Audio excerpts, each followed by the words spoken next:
We are live. Okay. So we're waiting for some folks to join now. If those of you come in and watch this on replay, we are just starting for the Menagerie Part 2. Join now. If those of you come in and watch this on replay, we are just starting for the Menagerie Part 2. Join now. If those of you come in and watch this bummer. You may want to mute. You're coming through that. I am? Yeah, mute on the browser that you're watching us. You may want to mute. Oh. Through that. The YouTube. Mute on the browser that you're watching us. It's muted on the TV, so. It's muted on the TV, so. That is weird. It's muted on the TV, so. That is weird. I even tried muting the video chat that we're on, and it didn't seem to make any difference. It wasn't you. I wondered about things. It wasn't you, so I went ahead and I decided to mute YouTube on the other channel, and there it was. Okay, good afternoon, everybody. Sorry about the stereophonic sound effects. This is what happens when a couple of boomers get on a live stream and try to figure things out live. We have 9 folks on right now, and of course, joining me today is Roger, as he was last time. Yep. We're going to take a look. Hey, Paul, nice to see you again, my friend. Hey, Jackie, nice to see you from Toronto. Yep. Let me see what we got here. So we're going to be looking at the Menagerie Part 2. A little bit different for some of those of you who've been joining us for a while. For one, you can see the link up. Yeah, it works this time because I've got the little screen moved over here. Straight above. That'll take you to Pluto. And Jackie, I might as well warn you that it will take you to Pluto and it will work properly in Canada, but it won't take you to the Menagerie Part 2 because I have another viewer, Len, who has told us that you guys have a slightly different catalog than we do. So for those of us, we will start at usually about 15 minutes after the hour. And to make it a little bit easier for people who are following along, you see, of course, Captain Kirk waiting to speak here on the screen. I will start that at 15 minutes after the hour. And basically what it's going to do is it's going to do a screen grab from the episode every 15 seconds. It's going to throw that screen grab up on the screen and give us a timer in the bottom. So that those of you who are following along either on Paramount or if you're following along on Pluto, your own private media servers, if you want, at least give you some idea. Hi, Len. It'll give you some idea of where we are. And then for those of you who just simply don't really like the whole concept of having a separate screen to watch the episode while we're talking, and I know that one of our regular viewers, Manly, I believe, has more than once said that he watches the episode in his head as we go through this. This is going to pretty much, matter of fact, Manly, if you're on already, I stole the idea from your comment because you got me thinking about that. Of course, our friends at CBS would not be too happy with me if I tried to stream the whole episode. I've been through that before, although not obviously on a live stream. Dionysus, nice to see you here again. Hey, Dionysus, all right. Len, hey, Len. Let me see. So while we're waiting to start, there's not a whole lot of Star Trek news that's going on here. A couple of things. Okay, for those of you in and around the area of Tennessee, which I guess would be from like maybe St. Louis to Atlanta area, somewhere in that area, you might be interested to know that they are actually going to have a Star Trek convention. Creations Trek to Nashville is coming in September here in Nashville. It's a traveling version of the Las Vegas show, although obviously it's got to be scaled back because there's no way they're going to have the floor space and all that good stuff to do everything that they can through here. It was announced earlier this week, I think, that Terry Matalas, I think maybe his last name is, the show for Picard, is going to be attending, so that's going to be good. I can't wait to actually see him. Yep. A lot of the same Star Trek people that are going to be at Wonderfest are also going to be there as well. So that's on their list there. And of course, as far as stars go, I don't see anybody from the original series yet. But from Deep Space Nine, we've got Rom and the typical folks, Casey Biggs, Damar from Deep Space Nine. We have the typical folks that are going to be there, and then we've got from Discovery, Siniqua. And forgive me, I'm sorry, but there are quite a few people there. I think Doug Jones is going to be there. I hope he is. I'd really like to meet him. Let's see what we got. I love that. Paul, so glad May 4th. Perfect day. Yeah, it actually managed to. It actually coincided quite well this weekend. Excuse me. Otherwise, I haven't really heard too much. There was a conversation. Who was it? I think it might have been Jonathan Frakes. Actually says that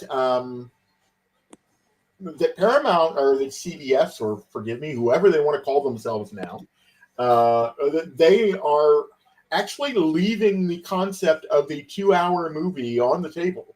As some of you may know, they've already produced the 2-hour movie for Section 31 with Michelle Yeoh, who receives a Congressional Medal of Honor upcoming this month or this week. I'm not sure which, but congratulations, Michelle. Yeah. I'm sure you're watching. Ha ha ha. But if anybody does know her, please pass that congratulations along.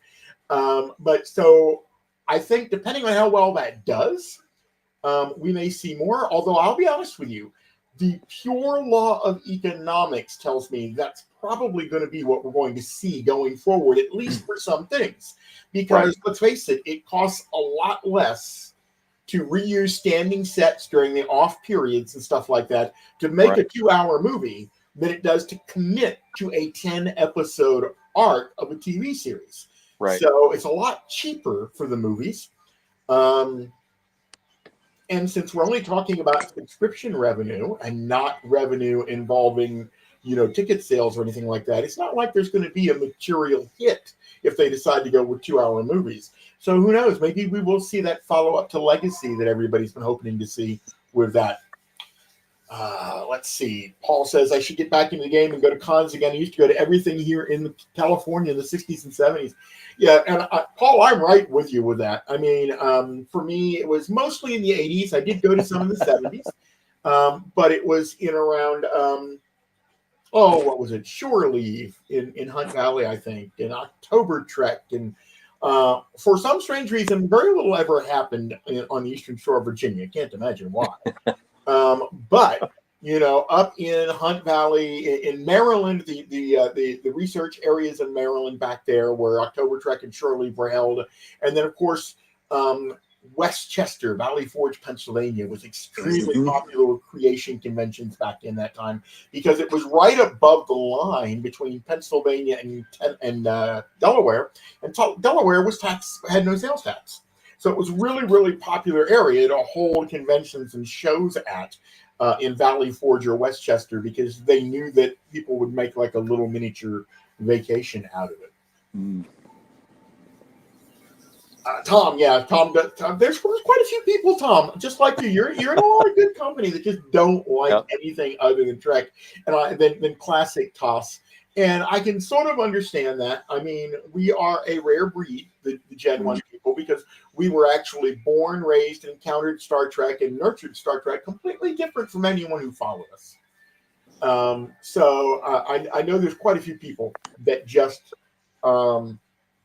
never really got on the bandwagon. And there were all of you will remember, even the ones that you may have actually liked, even those of us who may have liked Next Generation, it was real rocky in the beginning. A lot of people said, it can't be done. You're not going to be able to recapture lightning in the bottle. And it's debatable for some whether or not that was exactly what happened. But I will point out in the defense, Jonathan Frakes came out of that. And he's probably one of the greatest gifts on the production side that we've ever received since Leonard Nimoy himself from the Star Trek world. Riker had a stiff walk, and back injury. He, of course, did the whole Riker maneuver. If you watch, he had the old Western way of, doing the side straddle, step over the back of a chair to sit down. Yep. Also, for what it's worth, Jonathan really, really, I don't want to say complained during the show, but he commented a lot at conventions back in the 80s he was not happy with that ramrod posture that they had him do, especially in season 1. You know, and Jackie's tied directly into that. That, you know, Riker moved stiff, he walked stiff, he held himself stiff. He was specifically told to do that, and he was not really happy with that because of the fact that, one, it was uncomfortable, and two, it did come off looking militaristic, which is what they sort of wanted, I guess. And they backed off of that, you know, along with letting him have the beard. I think it's really interesting that both with Riker and with Avery Brooks, you know, giving in and letting them wear their hair and their facial hair the way that the actors wanted to wear their facial hair really added dimension to the characters that we ended up liking. Right. But yes, there's quite a few people out there, unfortunately, that weren't all that fond of anything that follows.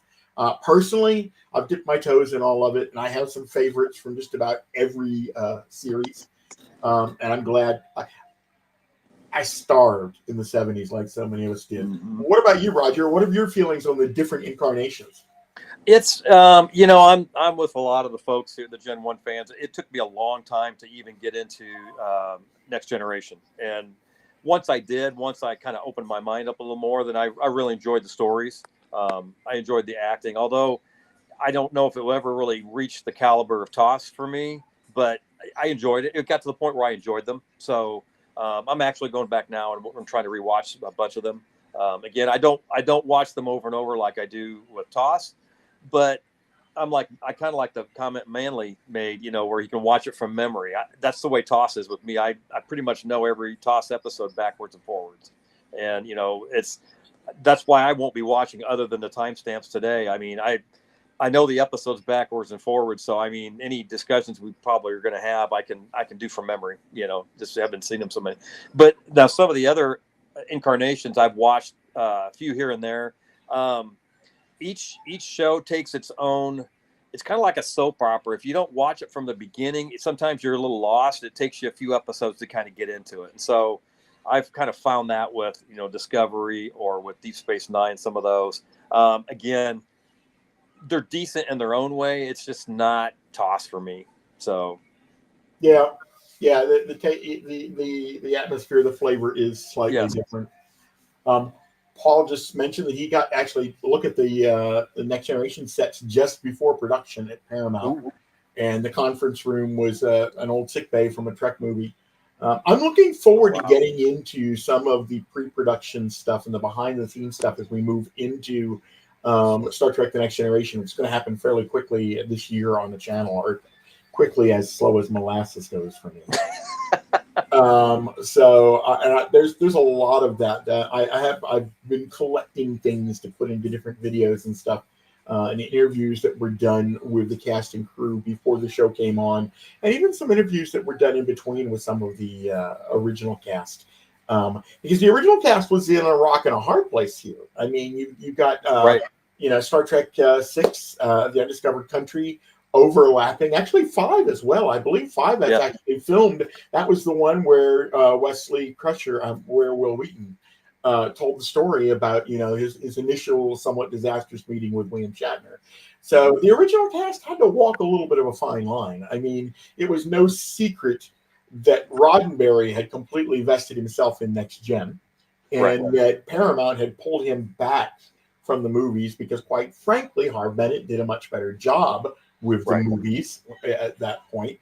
And so, you know, the original cast, it wasn't like if they had any really serious misgivings, it's not like it would have been very politically or career correct for them, especially prior to, while they were filming 5, prior to the release of 5 or 6, to air those misgivings in public. So it was a little bit awkward sometimes when you would ask somebody like Bill Shatner or something like that as to, you know, what do you think that they've got a chance to do?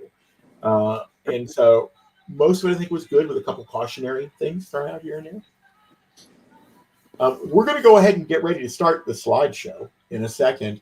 Jackie, I do want to, my opinion, and several other people out there can probably jump right into this too, but I do believe that the Next Generation Blu-ray is worth the upgrade because they did go back and they did remaster. And that's a story all to itself. Both remasters, the original series remaster and the Next Gen Blu-ray remasters, are separate stories all to themselves that I've done a lot of research in and haven't done a lot of videos on, and I'd like to be able to do that soon.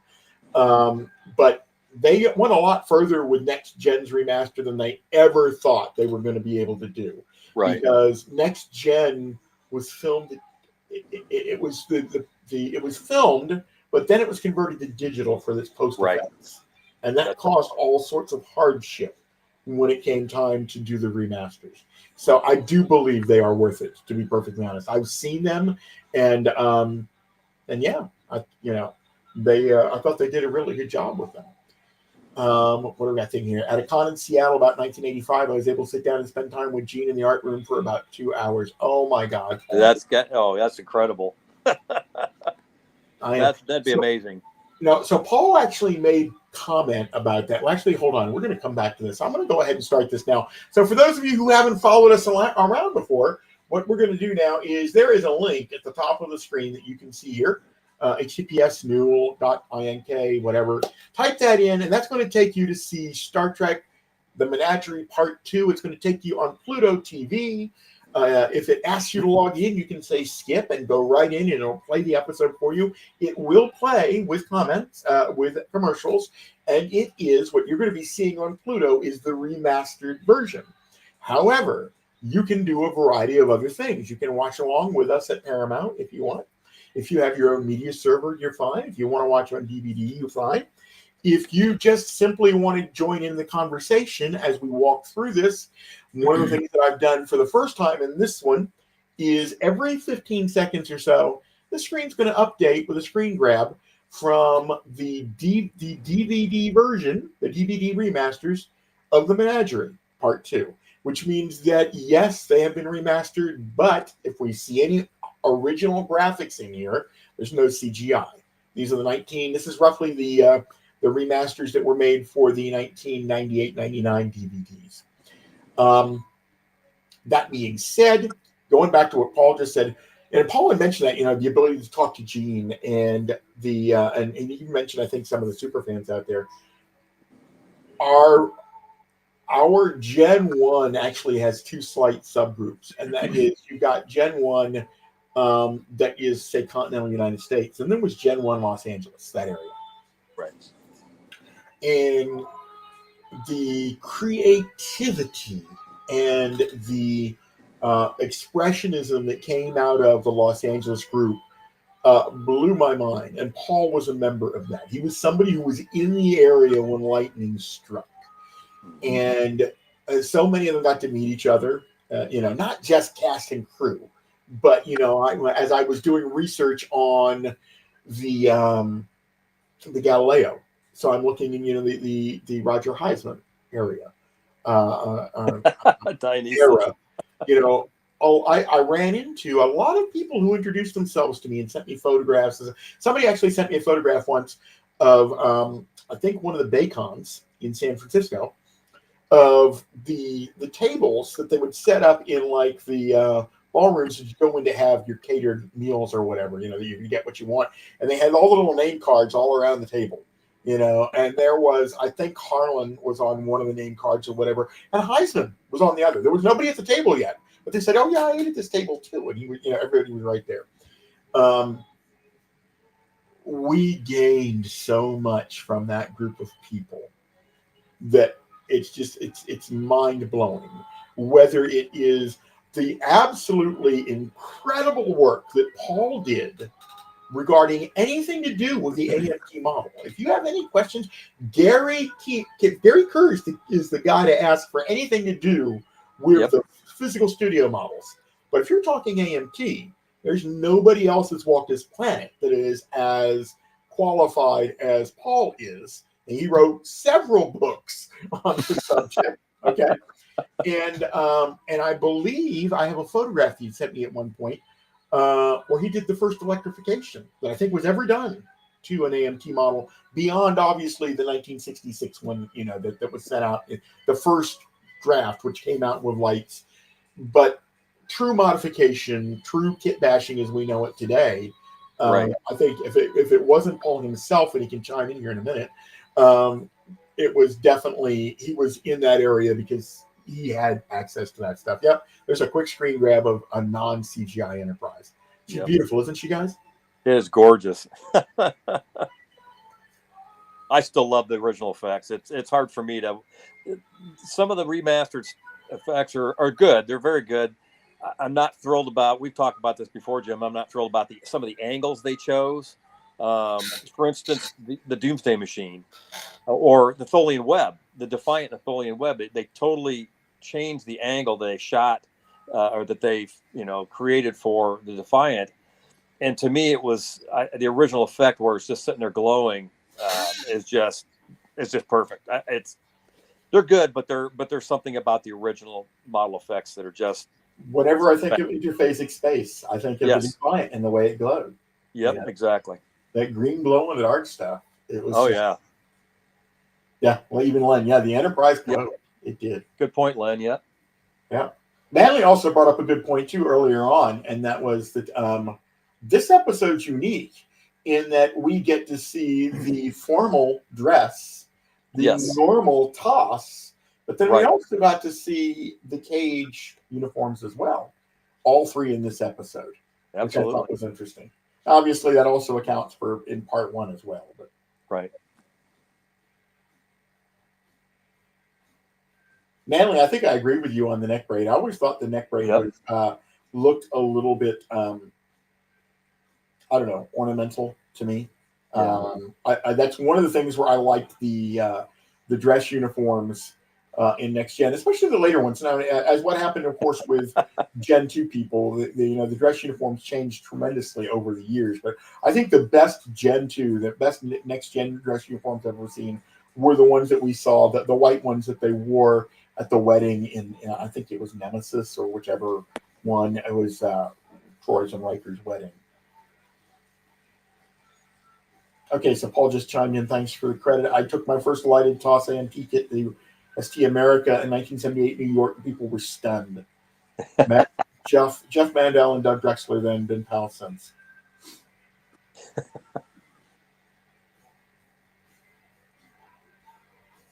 I always call the aliens buttheads. My brother and I used to do that too. I'm glad to see there's other people that did as well. I look forward to meeting Doug one day, Manley. Maybe if I make my way out to Las Vegas, to the Las Vegas convention in a future year or whatever. He and I, obviously, we talked on Facebook and email and stuff, and he has.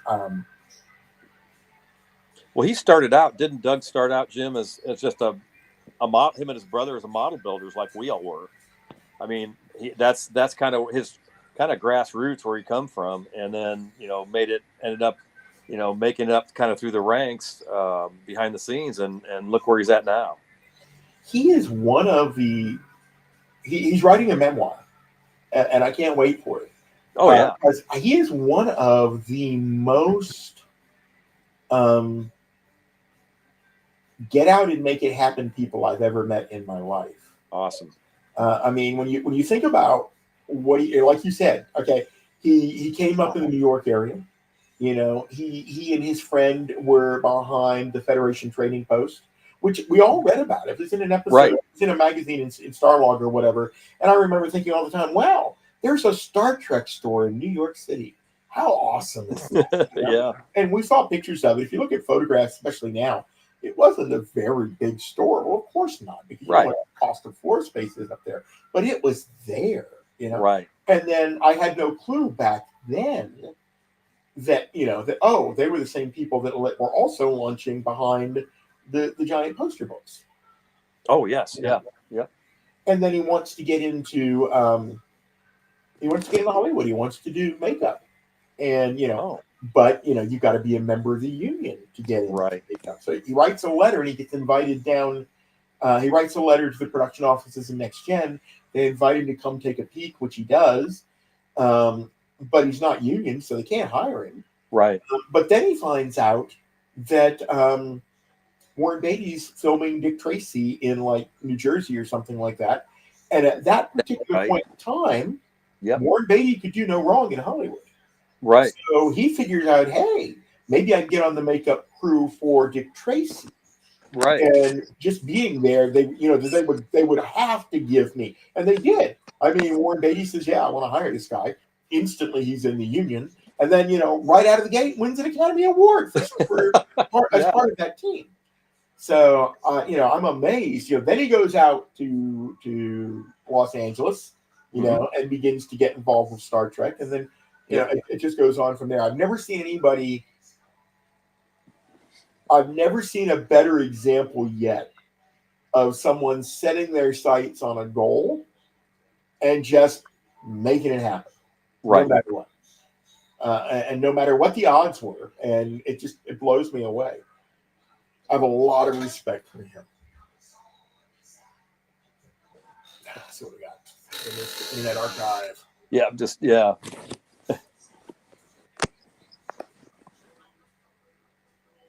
Oh my God. So the Cage lasers, I'm not sure who has it right now, but the Cage laser, I know one of the main props was with Greg Jane when he passed, and was part of the Greg Jane collection that sold earlier this year or late last year. I can't remember. Yeah. Moves fast in my head now. I'm not sure how many of the other original lasers were out there. They didn't actually call them phasers in the Cage at all. And I don't even think they called them phasers in Where No Man Has Gone Before. I think you're right. Before they coined that particular phrase. I made it. Somebody just made it to the show. Hey there. He's been around for a while. I know Yes. that. I know the ID. I do can't too. place the name right now. I recognize the ID. Yeah. But I know he's a few times he's left comments.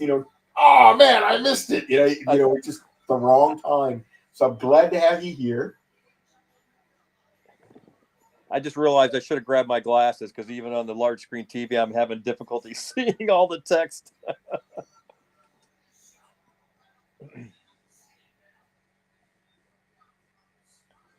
We'll call the giant keeper or killer of.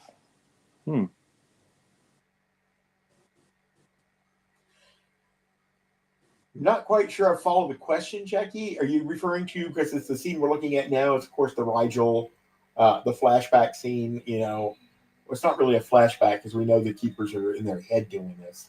But right. I don't know if he's referring to the Rigel person, the Rigel warrior right there, or the keeper itself.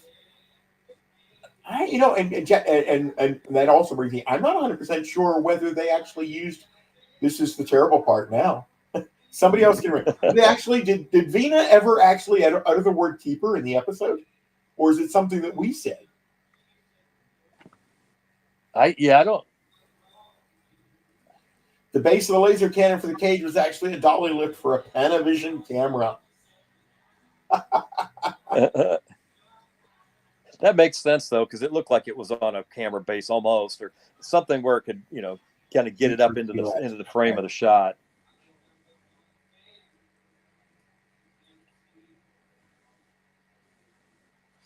I actually used to knew the Nemane. Kilar, maybe. Okay. Paul's talking about the Rigel Warrior came from a lot of westerns. The area of the set, they're on the 40-acre backlot for this scene for Rigel. Yeah. And it was part of the Western set, I think. It was at like an Old West part or something like that. I can't remember. I used to know the name because they left certain parts of the sets when they were done with them, like the way they were. Like, for instance, that wasn't a very good snapshot, was it? The Terra from Gone with the Wind and stuff like that. And so this part of the set, I know for many years, was still recognizable. I assume it was an alien word.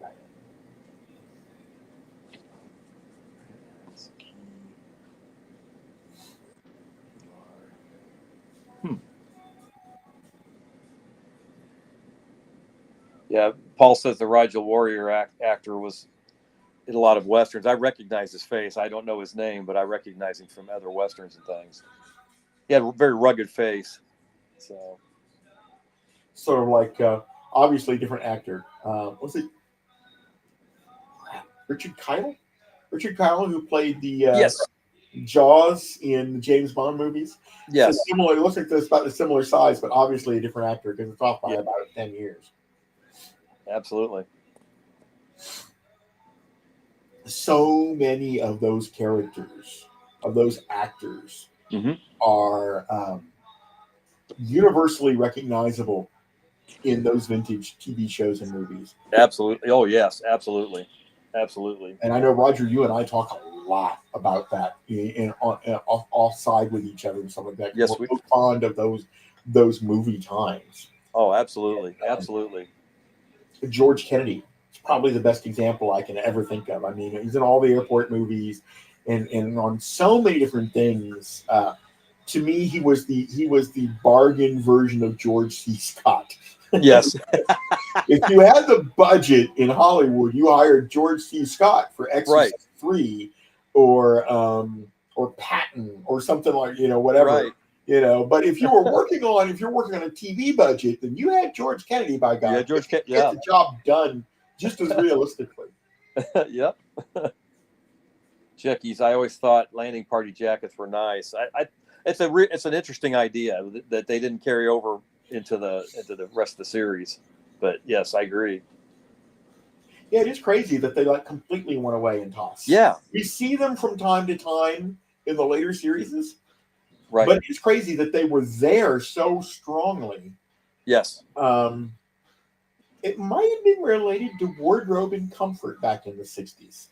Because I do seem to remember there were some comments by some of the cast in The Cage about those jackets not being, maybe they were made of wool or something. I can't remember. I do see they look like wool. Yeah, they weren't the most comfortable thing. But yeah, I thought they were a neat idea also. Well, I wonder if under the lights, the studio lighting if they were wool, which they do kind of look like wool. I bet under the studio lights, they would have had to really drop the temperature in the soundstage to keep them from sweating in those things. Actually, even with the dress uniforms in this, they're very close and tight fitting. I wondered how warm those were for the actors to wear during the scene. Yeah, mainly just the new TOS uniform materials handle all temperatures better than the previous tunic jacket combo. Yeah. Oh man, Paul, you hit something right there. No fan is drawn a cutaway blueprint of Pike's wheelchair. That's a good point. Yeah. I don't know if I've ever seen even a normal blueprint. People draw everything. I don't know if I've ever seen anything like that. Darn well if they're out there that they searched for them when they were doing Strange New Worlds because they had that one flashback scene. Yeah, so many. They really had a problem with back in the 60s. They had difficulties with the fabrics. Right. The big thing, of course, that comes to my mind immediately is they changed the green wraparound in season 1. It was wool, right? And there's 2 types of wool, but anyhow, the first season's version was wool, and it was just bulky, and it may not look bulky, but it didn't really flex all that well. So when they brought it back in season 2 and on, they went to a different type of spun wool of some type. Yes. That's when it became the stretchy material. Yep. And so a lot of people believe that the wraparound was created because of Shatner's varying weight throughout the season. No, it wasn't. It was created originally solely for Enemy Within. They originally simply wanted to put a different uniform on him, so that the audience would not get all that easily confused between good Kirk and evil Kirk. But that really, they realized it because they very quickly got both good and evil Kirk out of that uniform as quickly as they could in that episode. It really didn't play well if you're trying to keep up the drama. Yeah, that's a good point, Manly. That he used drapery thread to hold the uniforms together.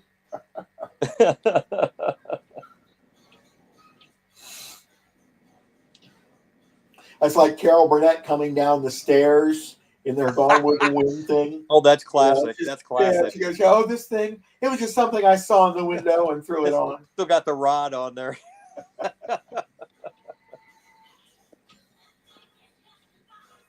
Yeah, I agree with you there. This party is really cool. Yeah. This whole thing of blasting away at the rocks and watching the melting temperature of the metal change. An interesting, and then wondering why it wasn't melting. At this point, because we didn't know, right? Wondering exactly why they weren't able to cut through what they should have been able to cut through. If you look at that, Jim, too, if you look at that transparent disc down below behind the laser itself, if I'm not mistaken, that piece comes out of the Galileo shuttlecraft. I think that's on the dashboard of the Galileo shuttlecraft. Because it had a transparent disc like that had the patterns in it. Pastoral music in the picnic scene is so beautiful. That picnic scene, very, very much when I was very young, it made a big impression on me because if you think about it, for the time frame, we're watching this in the 70s and maybe even the 60s if we're old enough. It brought the episode home to us because that was home. Earth and the horse, and we all grew up watching westerns on TV. Yep. So I liked that scene, and I liked the fact that that it was there because that had such an important thing in his mind. And it was a person on one of my other videos one time that brought out that that there's a nod to that in Strange New Worlds with Pike's horse in the pilot. I hadn't made that connection. And it's like, and then I felt like, oh man, I should turn in my Star Trek card or whatever it is for that. But it was obvious. He said, oh yeah, he just he had taken leave from Starfleet. He had let his beard grow out. He was living out in the wilderness, didn't want to be bothered. Was riding a horse when the shuttlecraft shows up. Oh yeah, the Starfleet weaponry. Remember the mortar and Arena? I just watched Arena again last night. It's one of my all-time favorite episodes, and I love that scene where they fire that mortar on the planet. Here's all these rounds going off from the Gorn creatures, and all it takes is one of those little bejeweled mortars to go off, and the show's over. I mean, it's the Gorn are beaming back up to their ship, and they're out of there. Manley asked a good question a few lines up here about, do you think Major's hair is number one? Is her real hair a wig? I suspect it was a wig. Not because of the color. I always thought Major was very attractive with her natural color hair. I didn't like the blonde hair wig that they stuck her with as Christine Chapel. Yep. But in things that I've seen of her around convention times and stuff, Major's hair didn't look to be as full as it did as number one. So I think that's probably a wig. The hair color is obviously much more natural. But yeah, I think I've always thought that she looked much better with her normal hair color. The same thing too. Although a lot of people might feel this is sacrilege, but I always thought the same thing with Madonna when we were growing up. I never the blonde hair. I mean, Madonna's Madonna. No problem.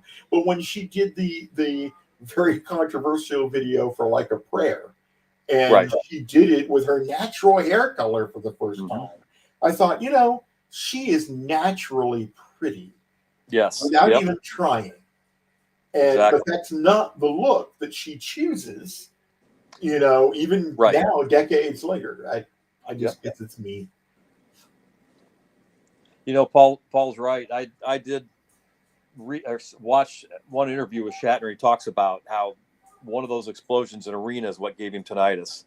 And I mean, he had a serious case of it. 'Cause I remember at one point he's talking about, he got very personal. He was talking about the ringing got so bad that he's like, there was a couple of times when I thought about maybe doing myself in because I just couldn't get rid of it, and that's a real that's a real thing for a lot of folks with tinnitus. I mean, Recently it played in the headlines. Yeah.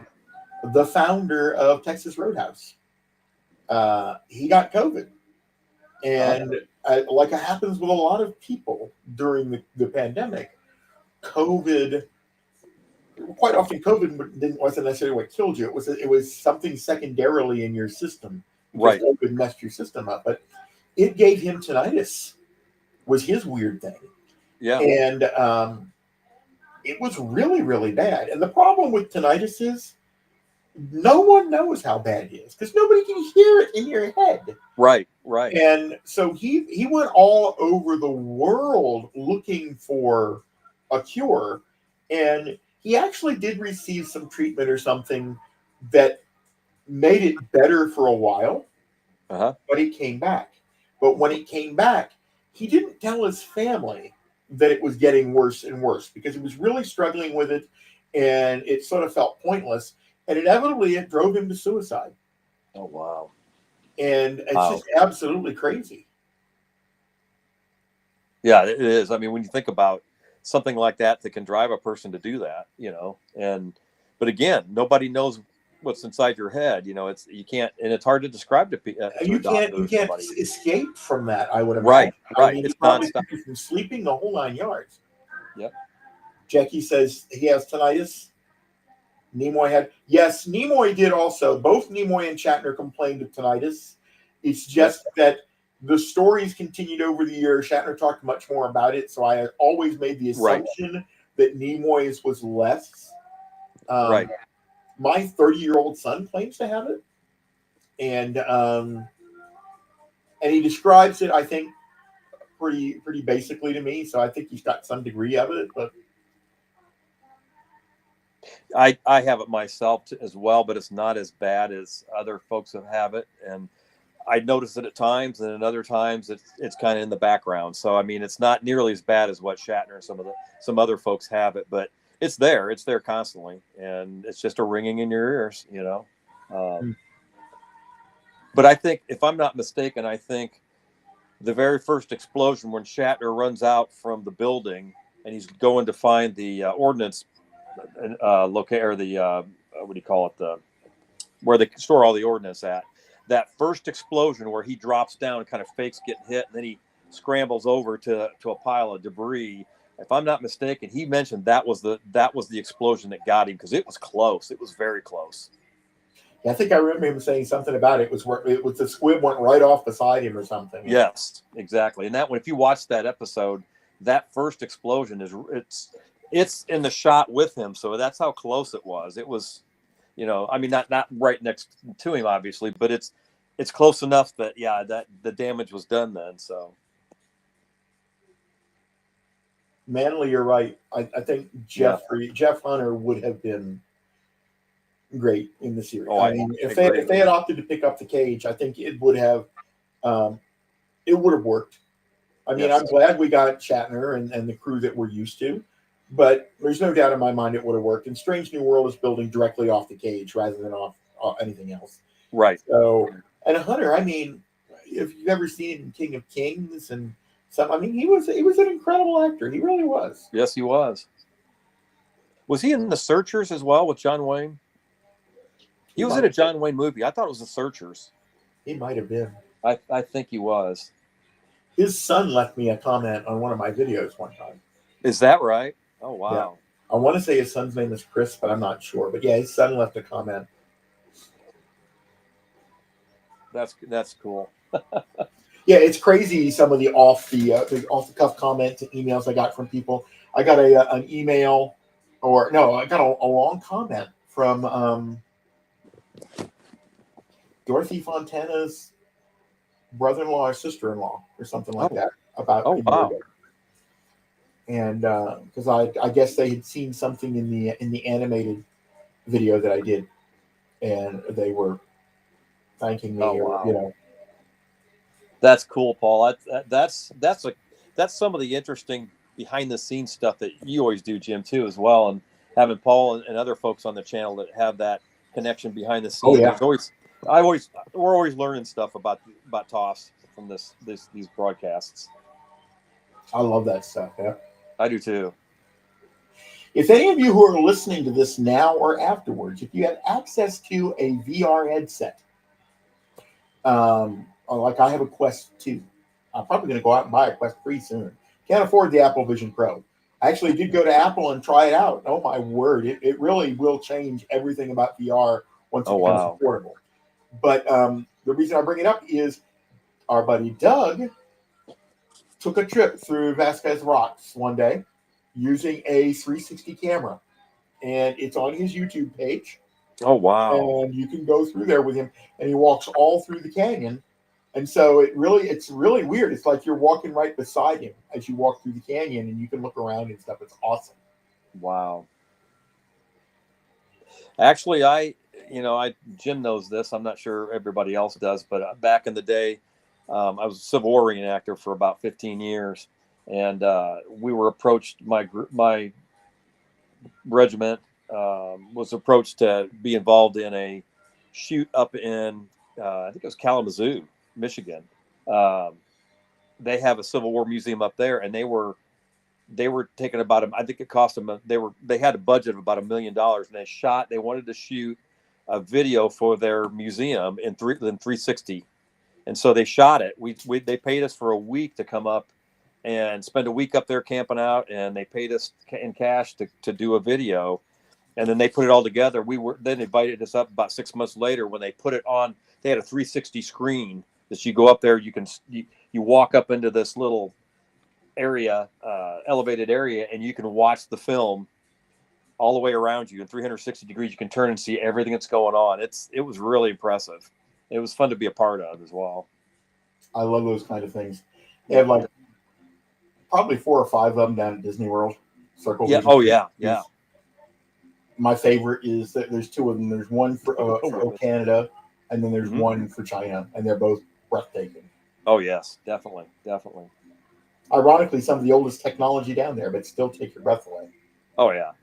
It's some of those Disney, even some of the original, the Pirates ride and the Haunted Mansion rides.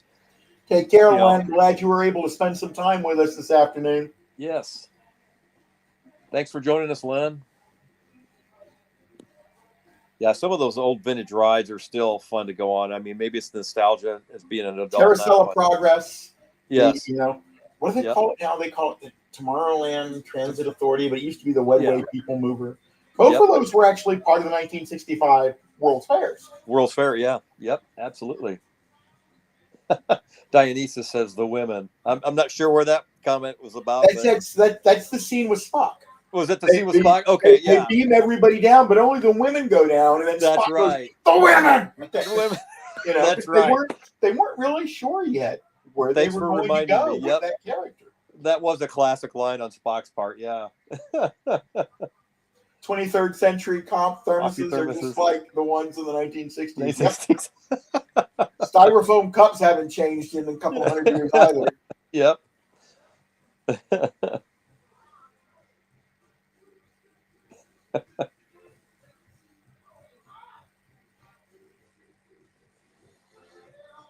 There you go. That's it. The women. Yahoo, a green woman. I have to admit that for a makeup job, some of the photographs and even the video, I mean, she was just beautiful. Oh yes. Oh yeah. She was just really, and I think, and we saw it with we got Vina obviously here, but we saw it in the original series with Marta, and it was in one of I think either the first movie or maybe the second, I don't know, of the J.J. Abrams movie. We've seen the Orions since then. Yes. But not every green woman really is beautiful when they're green. Right. But oh my word, Susan Oliver was. I'll tell you what.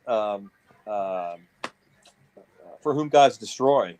Gosh, her name just escaped me. I just had it, and then all of a sudden it was gone. From Batgirl. Originally it was Batgirl. I can't think the actress's name. Doggone it! It just escaped me. She was gorgeous. Because I'm saying here. Yeah, she was gorgeous with or without the green paint as well. So her and Susan Oliver both, yeah. Well, and Roger, Susan Oliver, I'm going to pop out for a minute, and I will be right okay, back. So I'm going to leave it in your capable hands. okay, all right. Well, Susan Oliver, I did some. Yvonne Craig, thank you, sir. I appreciate that. It was Yvonne Craig, from Whom Gods Destroy. But yeah, I read recently where Susan Oliver was an accomplished pilot. She went and took flight lessons and had her pilot's license in the late 60s, early 70s, I believe, and did a lot of flying and things after a few years after Star Trek. So, uniform Pike's friend was wearing in the Ryan bar. Oh yeah, yep. It's much easier for me, you guys, to watch this and the screen grabs that are being shared on here than it is for me to try and watch it on Paramount Plus or Pluto, either one, just because I'm not having to look quite so many different screens, because I've got this pulled up on our big screen so I can see the chats, and even with them I still have to have my glasses on, but and then I'm actually working on my iPad with Jim. So Sherry Jackson, oh yeah, friends with Francine York. Wow.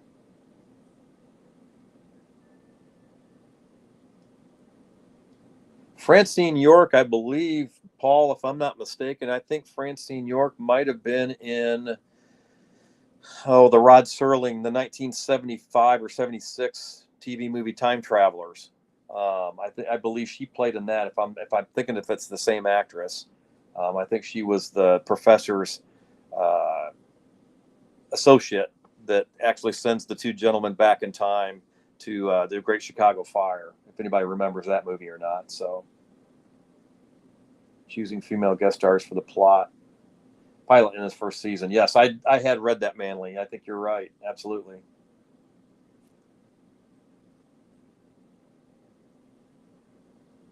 SF. Yep. Thomas says yes, she did. Yes, she wasn't in Lost in Space. Yep. Yep. I remember. Yep, I do remember from Lost in Space as well.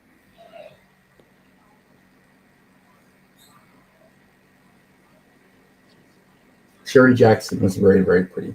So many of these. It's funny because, and I had this discussion. Roger, you and I might have talked about it, but I think I might have even mentioned it in one of the comments.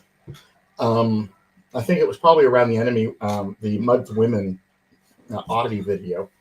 I love that line that McCoy has when he says, are these women pound for pound actually prettier? Yep. And my wife and I have commented about that, about women in Star Trek in particular, but even in like maybe Mission Impossible and stuff. Some of the women that were on TV in particular, Emma Peel from the Avengers in the 60s.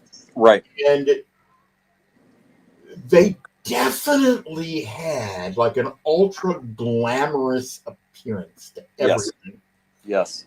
And obviously you do what works commercially. So that sold advertisers. Okay? Oh, absolutely. Absolutely. But it's interesting. I guess it is maybe what your co-stars or your guest stars look like is maybe a mirror for what is perceived as being popular appearance at any given era.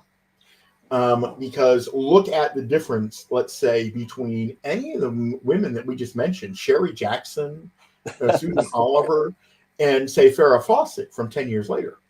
Now there'd be outliers because while everybody loved Farrah Fawcett, and her photo and her poster or whatever, I always thought that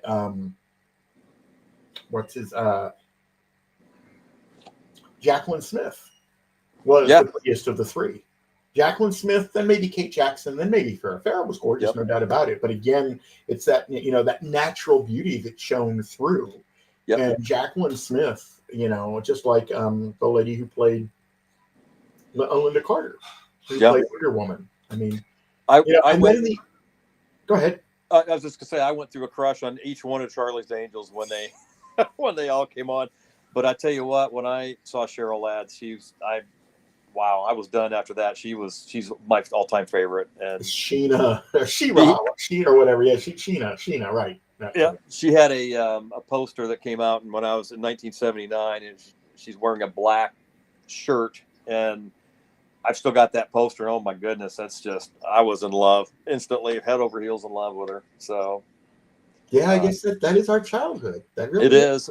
is. It's interesting because it's that along with, Star Trek and with, we were talking just a minute ago about Francine York, Paul was, and I said I remember her.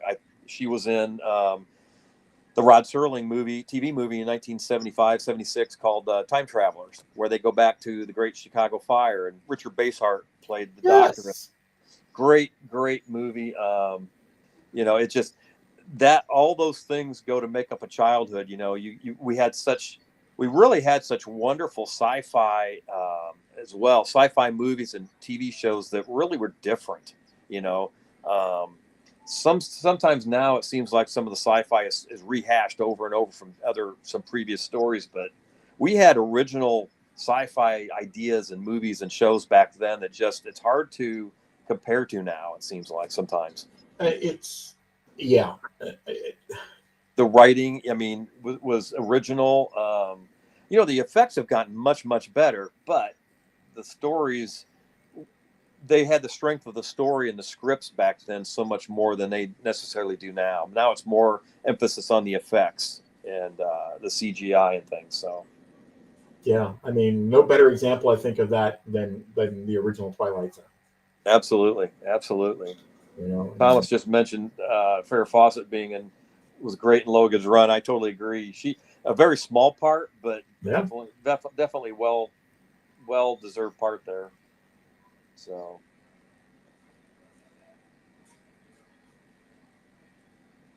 While you were away, Jim, we were talking about Susan Oliver. I was telling the folks that I've read recently where she went on after Star Trek in the late 60s, early 70s to get her pilot's license. She was an accomplished pilot and flew for many years.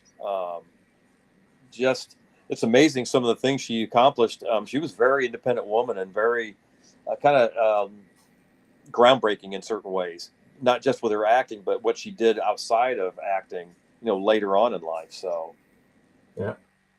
Jackie, I do believe you're right. The hand laser prop was made from machine steel. Machine steel, wow. Yeah, at least the thing that we've seen that Greg Jane had definitely was solid. Yep. Vacuum form plastic, especially for the mid grades and the further along. Yep. There were 3 grades of phasers. There were their heroes, which I believe there were 4 of them.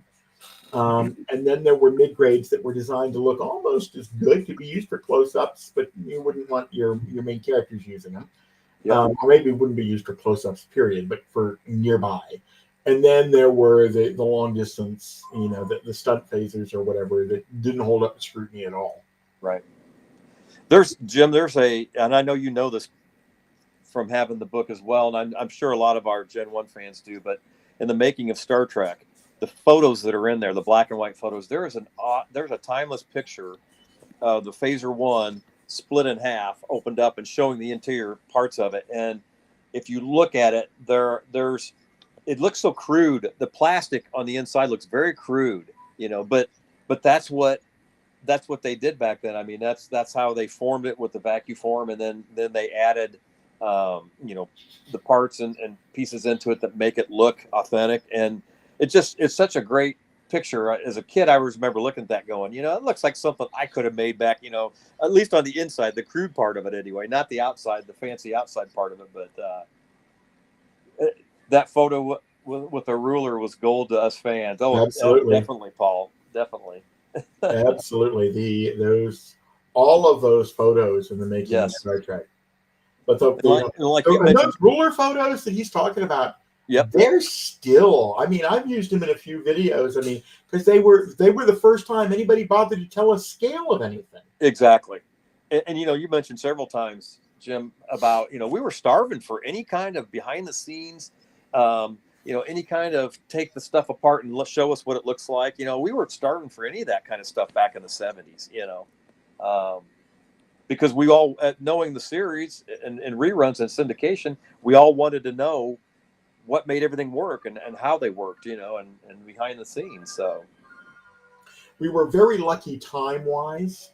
When I say time-wise, let's say we were very lucky time frame-wise that we had somebody like Franz Joseph around. Yes. At that point. Yes. Because and I think Paul actually knew Franz and knows his daughter Karen, I think. But he observed that fans were interested. Right. And he liked doing that stuff. Yes. And I mean, I remember when I was doing research on the restoration of slides, that he had made a comment that he had looked at probably 2 million slides in getting whatever he could find, right, to do the drawings that he needed to do for the tech manual. Right.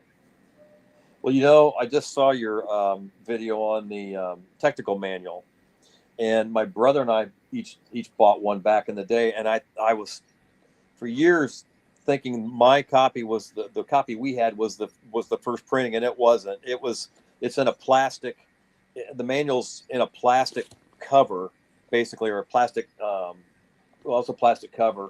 And I got to looking at it after I saw your video. I'm like, I'm sure that's the first printing. And I went and looked at it. It was the second printing, I think, from like 1979 or something. September I think 79. the one I have actually is the first printing. Yeah. It has the slipcase on it. Yeah. I chose to do it without the slipcase when I did the video because it did not have the insert anymore that went under the plastic. Okay. The person I bought it from removed it. So it just had in like gold letters stamped on the outside, Starfleet Technical Manual. Yep. And I figured, you know what? I didn't want to get lost in the discussion of the various covers, like the 20th anniversary edition and stuff. Yeah. Especially since that one, unfortunately, they never changed it when they reprinted it. No, exactly. Whereas in the world of Star Trek, they added to it. Gerald added to it in 1984. Yes. And then, of course, the different concordances had things added to it for much longer than I had thought. Absolutely. And and the compendiums. So I didn't want to stray into that in that brief short, because I try to keep those videos a little shorter. Oh yeah. They're supposed to be almost like little coffee break things. Yeah. Jackie says my copy is brittle and falling apart. I tell you what, after a certain point, I put mine away and left it in a bookshelf where it would be, compacted and everything. But it's still, when I opened it the other day, it's getting a little brittle. So, Paul says, Franz signed my first printing. Oh, the Star Trek manual. Yeah, awesome. That's cool. Yeah. We were very lucky. He just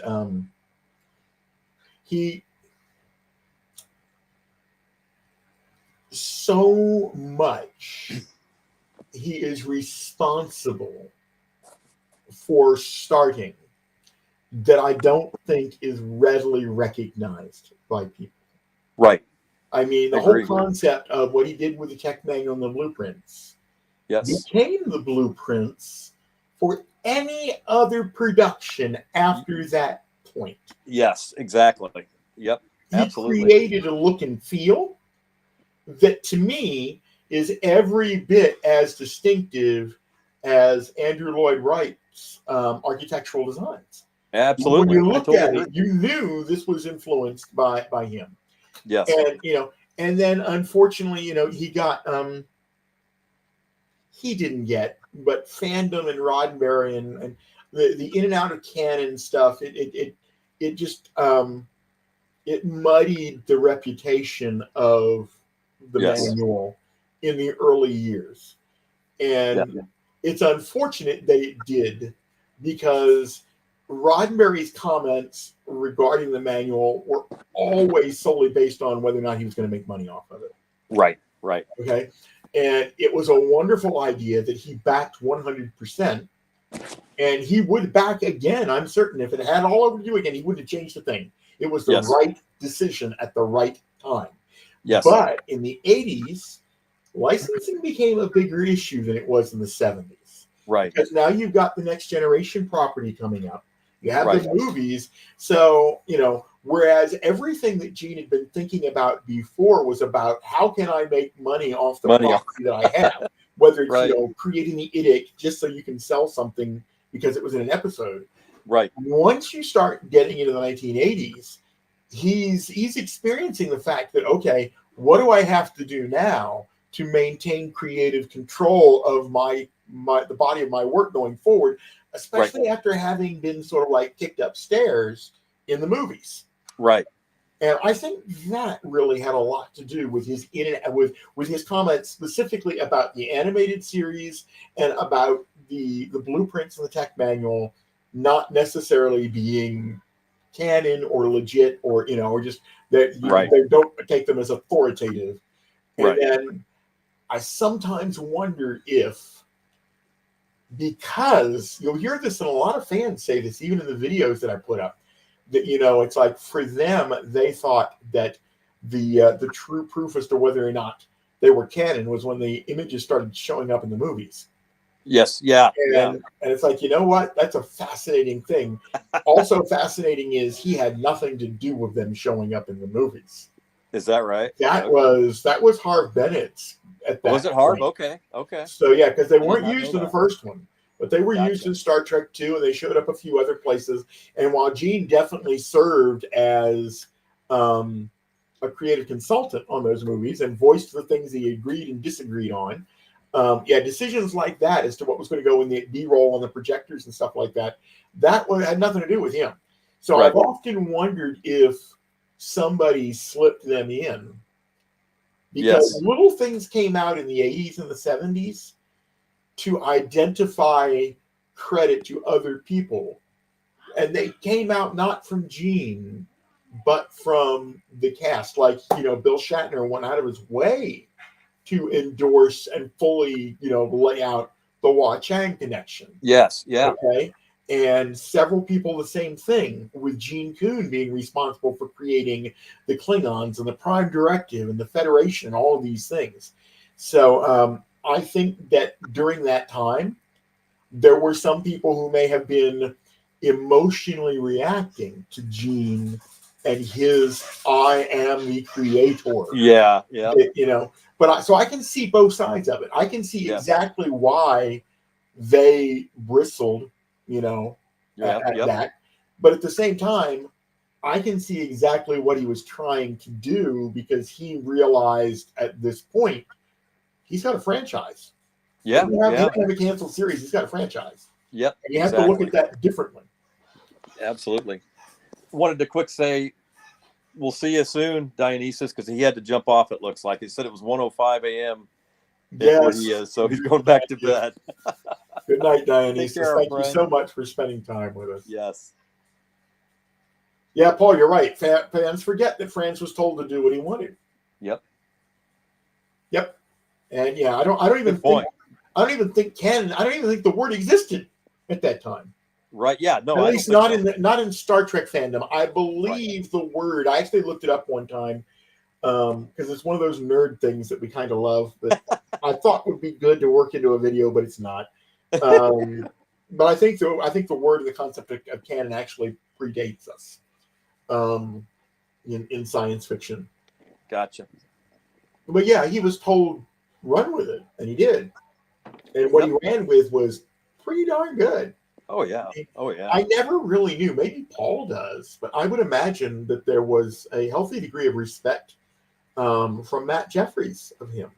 Oh, absolutely. I mean, Matt Jeffries, of course, being one of the ultimate designers, right? But Fran's doing an extraordinary job of trying to do that as a to translate visions like Matt's vision on the Enterprise, into a practical representation. Well, I wonder if there was any discussions between Franz and Matt Jeffries at the time Franz was working on that. I would bet there probably was. I would think so. Yeah. Jackie, it's really funny you would mention Stephanie Whitfield. So Stephanie Whitfield's for whatever reason, I always pronounce it Stephen E. Whitfield. I know it's Stephen, like Stephen King, but I always call it Stephen since I was a young kid. What's really funny is I did a video not too long ago, and I was talking about the book, and somebody left a comment and said, it is Stephen, not Stephanie. I had to answer back, and I said, yes, I understand that. I said, but it was Stephen E. Whitfield.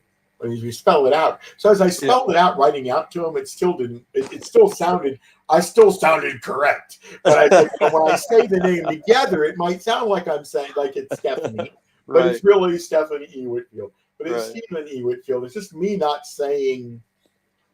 Sure. It'd be like calling somebody Joffrey. But then again, we did call them Joffrey in Game of Thrones. So every now and then you do change the pronunciation.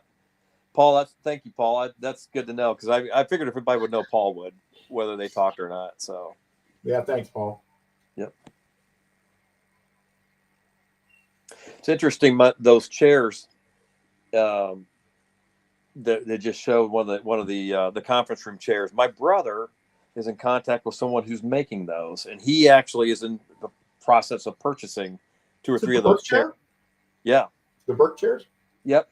And this guy's recreating them, I guess. And my brother said he's ordered 2 or 3 of them, and the guy's like, been great with him. He's like, hey, it's going to be a little bit longer than I thought. He's been back and forth in contact with the guy, and the guy's like, it might take a little longer than I initially thought. And my brother's like, that's fine. Just let me know when you're going to ship them. And so, I'm not sure exactly who it is. He told me who it was, and I don't know this individual or didn't recognize him. So somebody online who recreates them and sells them. But yeah, I'll have to find out, and then we can speak about it at Wonderfest. So